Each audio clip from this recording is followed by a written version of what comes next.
अस्सलाम वालेकुम जी, welcome to my channel. कैसे हैं आप सब? होपफुली सब लोग बिल्कुल ठीक-ठाक होंगे, मज़े में होंगे। यहाँ भी सब ठीक-ठाक मज़े में तो खैर क्या है, गर्मी हो गई है शदीद। अब गर्मी का ज़ोर शुरू हो चुका है क्योंकि खैर से अब ना मई, जून, जुलाई, अगस्त अब गर्मी ना असली वाली गर्मी शुरू हो गई है। पहले तो ये था बारिश होती थी, फिर ठंड हो जाती थी, लेकिन अब जो बारिश है उससे ज़्यादा हबस होती है। तो मैं किचन में आ गई थी, किचन के छोटे-मोटे काम निपटाने के लिए। सबसे पहले ये चीनी आई पड़ी हुई थी, आई रखी हुई थी इतने दिनों से, तो मेरे हस्बैंड लाए थे, तो मैं बस इसी चक्कर में थी कि थोड़ा-सा ना जो डिटेल क्लीनिंग करनी है जार्स वगैरह की वो करूँगी, तो फिर चीनी रिफ़िल करूँगी। तो चीनी वाली बास्केट मैंने धुल के रखी हुई थी, वो जैसे ही ड्राई हुई तो मैंने उसके अंदर फिर चीनी फ़िल कर दी। तो साथ ऑयल वाली बोतल्स भी जो हैं वो बॉटल्स सारी खाली पड़ी थी, वो भी रिफ़िल करनी थी। ये छोटे-छोटे काम है ना, जिनको करने में पता नहीं क्यों इतनी ज़्यादा सुस्ती लगती रहती है। तो मैं सब कुछ अब रिफ़िल करने के लिए आ गई थी किचन में। मैंने कहा चलो, और ये पीछे मेरा आप काउंटर टॉप देख रहे हैं कितना ज़्यादा मैस हुआ हुआ है, इतने बर्तन ऊपर नीचे, इतना खलारा पड़ा हुआ था किचन में। कोई क्योंकि किचन में गर्मी होती है, आओ तो मसा खाने का काम ही होता है, तो ये चीज़ें मैं इतने दिनों से अवॉइड कर रही थी। तो मैंने सोचा आज बस लगे हाथ कर ही लूँ। शाम के टाइम ना थोड़ा-सा अच्छा फ़ील हो रहा होता है, तो इतनी ज़्यादा गर्मी भी नहीं लगती, तो मैंने शाम के टाइम ये सारे काम स्टार्ट किए थे। और साथ ये जो टिफ़िन्स होते हैं प्लास्टिक वाले, ये तो मेरे ख़्याल से हर घर की अहम ज़रूरत है। तो मैं भी अपने हस्बैंड के लिए शॉप पे खाना बेचती हूँ, तो उसके लिए मैंने ये बेशुमार इकट्ठे करके रखे हैं। हालाँकि मेरे सारे गुम हो जाते हैं, कुछ टूट जाते हैं, कुछ गुम हो जाते हैं। मेरे हस्बैंड शॉप से वापस ही नहीं लाते, फिर मुझे दोबारा से ना इनको इकट्ठा करना पड़ता है, तो मैं बस ये लेती रहती हूँ। साथ-साथ और साथ सारा कुछ जो दराज़ों में था वो भी बिखरा नीचे पड़ा हुआ था। और बस यही होता है कि जब छोटे-छोटे काम।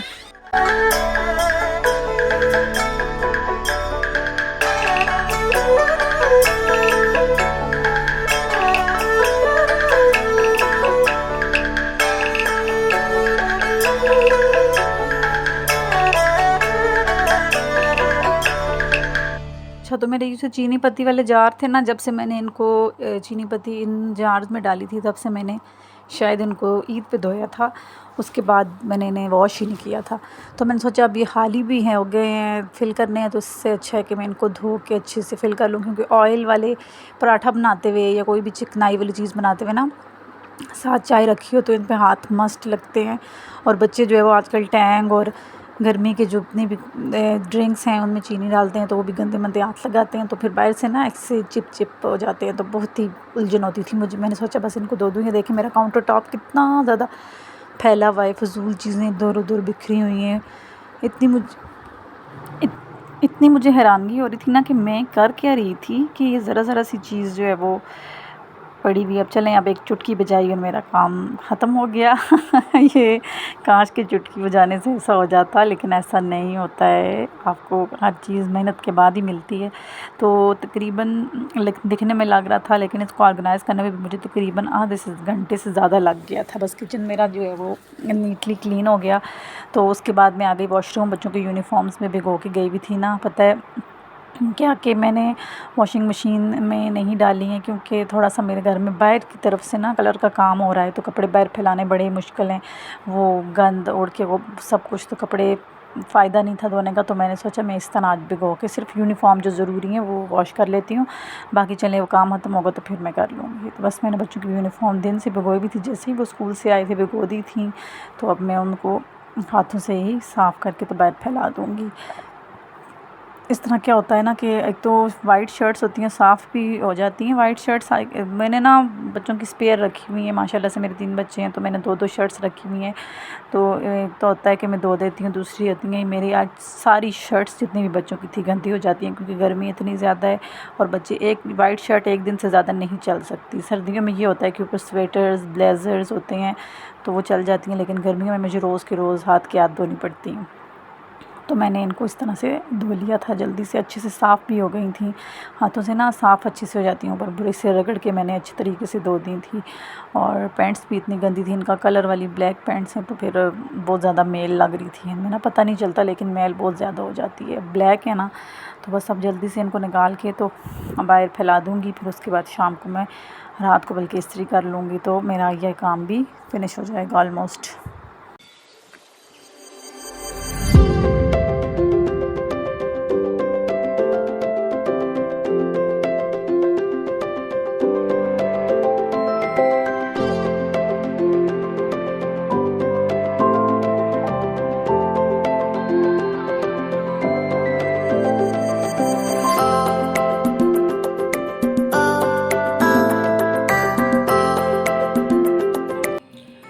बोतलें ड्राई हो गई थी जी, मैंने सोचा अब मैं इनको फिल कर लूँ, क्योंकि सुबह स्कूल का टाइम होता है तो फिर ज़रूरत भी पड़ेगी, और सुबह के टाइम इतना टाइम भी नहीं होता कि मैं जो है वो इनको फिल करूँ। फिर भी थोड़ी सी कसर रहेगी। मैं अब रेज़ू दूध ले लो।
जी आ गए थे मेरे हस्बैंड, तो वो लेकर आए थे दही। तो मैंने सोचा मेरे पास दूध एक्स्ट्रा रखा हुआ है, गर्मी है, मेरे हस्बैंड को ना घर का दही लगा हुआ घर पे जो बनाया वो दही है वो बहुत ज़्यादा पसंद है, तो मैं दूसरे दिन उनके लिए लगा देती हूँ। तो मैंने दही चखा, खट्टा था, तो मैंने सोचा चलो लगा देती हूँ, वरना मीठे दही का से दही ना ज़्यादा अच्छी बनती है। मैंने कहा चलो वैसे बाज़ार वाला खट्टा भी तो खा ही लेते हैं, रायता या लस्सी वगैरह तो चली जाएगी, देसी होना चाहिए ना, मेरे हस्बैंड को पसंद है। तो मैंने थोड़ा सा दूध नीम गर्म कर लिया, दही लिया, उसको बीट किया थोड़ा सा, फिर नीम गर्म दूध लेके, तो बिल्कुल नीम गर्म, इतना कसर का जो नीम गर्म होना, इतना तेज़ इतना नहीं कि धुआं निकल रहा हो ना, वरना वो दही बीच में डालते ही दूध भी फट जाएगा। बिल्कुल हल्का सा गर्म करके डालना है। बीच में मैं 1 चम्मच ना कॉर्नफ्लावर डाल देती हूँ, उससे बड़ा अच्छा जम जाता है। तो ये मैंने करके मिक्स करके इसको अच्छे से विस्क की मदद से, तो मैंने अब इसको ओवन में रख दिया था नाइट, पूरी रात के लिए। और ओवन ऑन नहीं करना है, ऑफ ओवन में, क्योंकि उसमें गर्मी होती है ना, किचन में वैसे भी गर्मी होती है, लेकिन ओवन में मैंने कर दिया था बंद उसको। अब ये है जी नेक्स्ट मॉर्निंग, तो बच्चों को मैंने भेजा था स्कूल, तो फिर उसके बाद मैं अपने हस्बैंड के लिए बना रही थी मिल्क शेक, और अपने लिए भी। मैं तो चाय पीती हूँ, मुझे तो जब तक नाश्ते में चाय ना हो सुकून नहीं आता, लेकिन वो जो है वो मिल्क शेक लेते हैं तो मैं भी साथ पहले यही ले लेती हूँ, बाद में मैं फिर अपने लिए चाय अलग से बना लेती हूँ, क्योंकि चाय जब तक ना पियो मेरी आँखें नहीं खुलती हैं। तो बस यहाँ पे मिल्क शेक मैंने बनाना लिए थे, तो एप्पल ना अच्छे नहीं आ रहे, तो इस वजह से मैं एप्पल ऐड नहीं कर रही। साथ मैंने थोड़े से वॉलनट्स लिए थे, अखरोट, इनको छोटा छोटा क्रश करके ना इसके अंदर डाल दिया था। ये भी हेल्थ के लिए बहुत बेनिफिशियल होते हैं। तो और मेरे पास कोई भी अभी ड्राई फ्रूट नहीं रखा हुआ था, वरना मैं वो भी ज़रूर ऐड कर देती हूँ। तो यहाँ पर मॉर्निंग मेरी स्टार्ट हो गई थी। ये सुबह के तकरीबन 10 बजे हैं। बच्चों को स्कूल भेजने के बाद फिर मैं जो है वो थोड़ी देर के लिए लेट जाती हूँ। तो गर्मी बहुत ज़्यादा होती है, और साथ में आजकल स्कूल्स जो है ना जल्दी लग रहे हैं, तो फिर उस वजह से बहुत जल्दी होती है। तो मैं सोचती हूँ कि अभी क्या उठूँ, तो उधर रेस्ट कर लेती हूँ। तो ये रात को जो मैं दही रख के लेटी थी, सोई थी, तो रख गई थी ये। अब अगले दिन सुबह के टाइम ही मैंने निकाल के फ्रिज में रख दिया था, क्योंकि गर्मी है ना, तो वो फिर फ्रिज में सेट हो जाता है। अब रात इसके लिए पूरी रात काफ़ी होती है, फिर अगले दिन मैंने सुबह इसको फ्रिज में रखते हैं ना, अभी बहुत अच्छे से सेट हो जाएगा। साथ मैंने किचन के छोटे-छोटे काम शुरू कर दिए थे। बटर ले लिया था मैंने, बटर बना के छोड़ा था बालाई से, जो फ्रेश दूध आता है ना उसकी बालाई से। तो वो मैंने अब उससे घी बनाना है, क्योंकि बटर मेरे बच्चे शौक़ से नहीं खाते, ये वाला मक्खन वाइट। तो मैं उसका घी बना देती हूँ वो पराठों में, फिर मैं उसी से पराठे बना लेती हूँ। 7 दिन की तैयारी भी मैंने शुरू कर दी थी। मैंने सोचा क्योंकि गर्मी है ना, तो सुबह के टाइम ही कुकिंग कर लें तो अच्छा है। दिन को तो मतलब अब मैं सफाइयाँ करूँगी और फिर उसके बाद किचन में आती तो वो बहुत ज़्यादा तपिश हो जाती। नहीं जी, चुटकियों में मैंने जो है वो सब्ज़ी भी साफ़ कर ली है। बस अब सब्ज़ी इसके बाद बनाऊँगी। तो घी मेरा देखें यहाँ पे रेडी हो गया है अच्छा सा। वो जो उसका मक्खन का एक्स्ट्रा पार्ट्स होते हैं वो नीचे बैठ जाते हैं और ऊपर घी आता है, तब ये रेडी हो जाता है। तो आप इसे छान पून के तो अच्छा सा बना लें। मैं अभी आपके सामने आगे चल के इसको छानती हूँ। तो ये घर का एक हमारा फ्रेश घी रेडी हो जाता है। मेरे बच्चे तो देसी घी खैर खा लेते हैं शौक़ से, लेकिन जब मलाई या मक्खन में बना रखे हुआ होता है तो वो फिर किचन में आते नहीं हैं। कहते हैं कि बहुत ज़्यादा स्मेल आ रही है। कहना नहीं चाहिए, क्योंकि दूध जो है वो नूर है, अल्लाह पाक की नेमत है। लेकिन खाने में पराठों में खा लेते हैं, ऐसा रोटी पे डाल के अलग से, या इस तरह नहीं बल्कि पक के पराठों में, या मैं सैंडविच बना दूँ या ऑमलेट बना दूँ, उस तरह से खा लेते हैं शौक़ से। पता नहीं चलता शायद उन्हें, या फिर टेस्ट उस तरह अच्छा लगता है। तो इसके बाद मेरा ये काम भी डन हो गया था। अब मैं इसके बाद सब्ज़ी बनाऊँगी। आज का व्लॉग तो मैं यहीं पे एंड कर दूँगी, क्योंकि बहुत ज़्यादा लंबा हो जाएगा तो आप लोग भी बोर हो जाएंगे। तो यहीं से अगला व्लॉग मैं कल स्टार्ट कर दूँगी अगला, तो मैं आपके साथ इंशाल्लाह अगला शेयर करूँगी। तो ये देखिए मेरा मज़ेदार किस्म का खालिस घर का देसी। बस जी जनाब, ये था मेरा आज का व्लॉग। आई होप आपको अच्छा लगा होगा। अगर अच्छा लगा हो तो सामने आपके सब्सक्राइब का बटन है, लाइक का बटन है, कमेंट का सेक्शन है, तो ज़रूर मुझे सपोर्ट करें। मिलूंगी इंशाल्लाह आपसे बहुत जल्द अच्छे से व्लॉग के साथ। जाऊंगी यहीं पे, इजाज़त, अल्लाह हाफिज़।